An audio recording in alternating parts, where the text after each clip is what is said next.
I'm going to give you 10 rules for profitable self-discipline. These are rules of my own making. They're very homely, some of them, but they'll be very helpful. And number one is keep cool when other people get hot. I know you can agree with that one, but I'm not so sure that you'll always live up to it.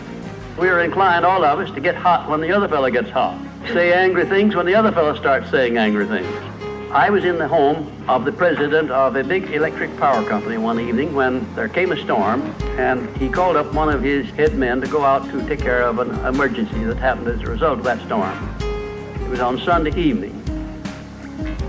The man was gone about 2 hours, and when he came back, he came up on the front porch of the home of this man and called him out on the porch, and I never heard a man get such a tongue lashing in all my life as this president of the electric power company gets. Says, you blankety blank blank, you think because you're the president of the company, blankety blank blank, and I'm just as good as you are, blankety blank blank. Oh, it was terrific. I only heard one side of the conversation because there was only one side of it. One man was doing all the talking, and one man was doing all the listening. And after this had been going on for fully 3 minutes, the other man ran out of wind and had nothing more to say. He was mad, you see, because they'd called him out on this stormy night. I heard the president close the door, and he came back, and he just smiled and said, why, the man was a little bit hot, wasn't he? That's all he said. A little bit hot, wasn't he? I expected any moment to hear fists begin to fly out there. But you see, there was a man who had risen to great heights of achievement financially, and he had done it by self-discipline in every respect. And he didn't propose to allow a workman who had been temporarily unbalanced by his anger to throw him off balance and make him stoop to that level. He just didn't propose to have that done. And you'll notice when you get into an argument with anyone, and you're apt to if you don't watch yourself, that if you just remain silent while the other fellow is blowing off his top, he finally gets to the point where he's got no more top to blow off. Then if you want to get in a few words of your own, that's a mighty good place to do it. It's a mighty fine thing if the words that you get in are not the kind of the words you've been hearing. In other words, if you say something back kind in return, it's far better for the other fellow and far better for you. It shows you to be the bigger of the two persons. Now anybody can get mad and blow his top because of what somebody does or says, and that's happening all the time. But the truly big man, the man who is in charge of himself, he doesn't allow anybody to draw him down to that level of a street brawl or of an argument in harsh words unless he wants to do it. And if he's truly a big man, he doesn't want to do it. Number two, remember there are 3 sides to all arguments. We ordinarily think there are 2 sides to all arguments, but they're not, they're 3. There's your side, there's the other fellow's side, and then there's the right side, which is usually about in the middle of the 2 viewpoints. Remember that when you get into an argument with the other fellow. Don't assume that he's always at fault. Maybe you're partly at fault too. Maybe neither one is totally at fault. The chances are, in all of the arguments I've ever heard, both parties were partly to blame in one way or another. I have never heard an argument where one party entirely was to blame, although I suspect there are such arguments at times. Number 3, never give directives to a subordinate when you're angry. If the matter is urgent, then cool off quickly. Number 4, treat all people as nearly as possible as if they were rich relatives from whom you expected to be remembered in their will. Now that's a good one. That's a honey.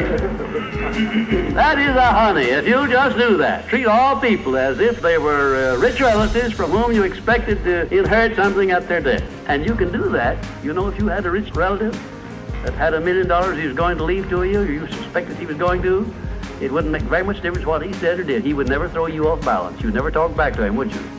Of course you wouldn't. It'd be quite silly if you did. Keeping quiet for $1 million seems to me to be a very easy price to pay. Number 5, look for the seed of an equivalent benefit in every unpleasant circumstance with which you meet, no matter what the unpleasant circumstance is. Make it a point to discipline yourself so that you look for that seed of an equivalent benefit, and you start looking in connection with the circumstance. Don't wait a week or two. You'll all work yourself up about it. Start right in where you stand. It'll lessen the blow. It'll lessen the hurt of the wound, whatever it happens to be, if you start looking for that seed of an equivalent benefit. And number 6, learn the almost forgotten art of asking questions and then listening to the answers instead of getting the other fellow told off. It gives you an awful lot of satisfaction when you're angry to get the other fellow told, doesn't it?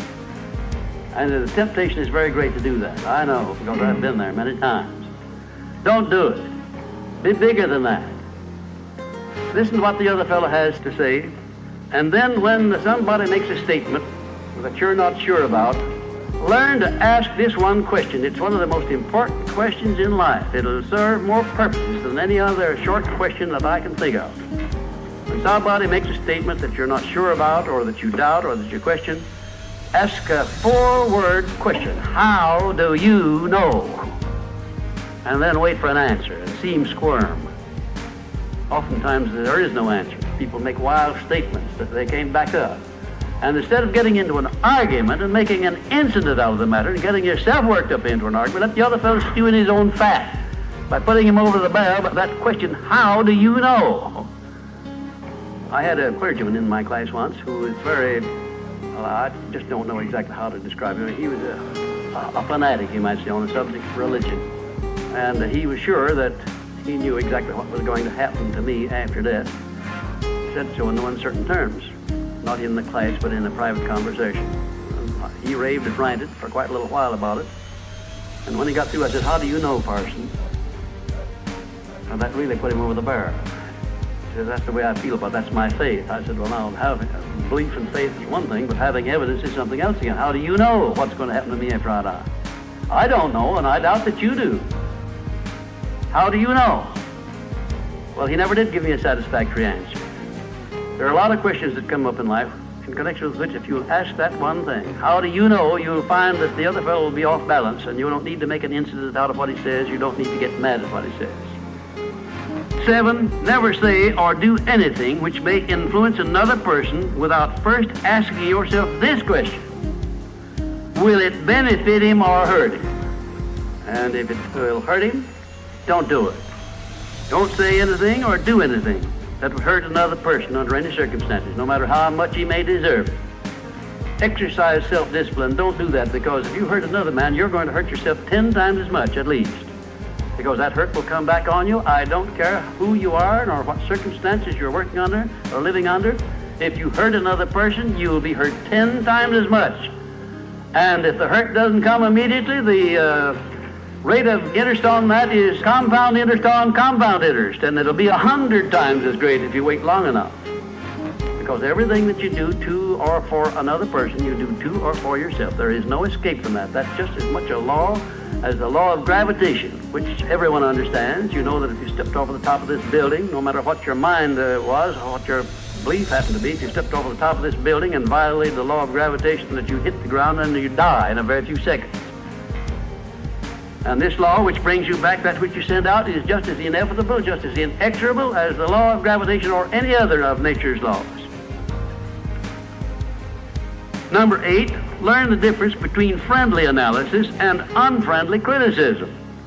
Then decide which you wish to live by in your relations with others. Now, friendly analysis is one thing and is welcomed by most sensible people.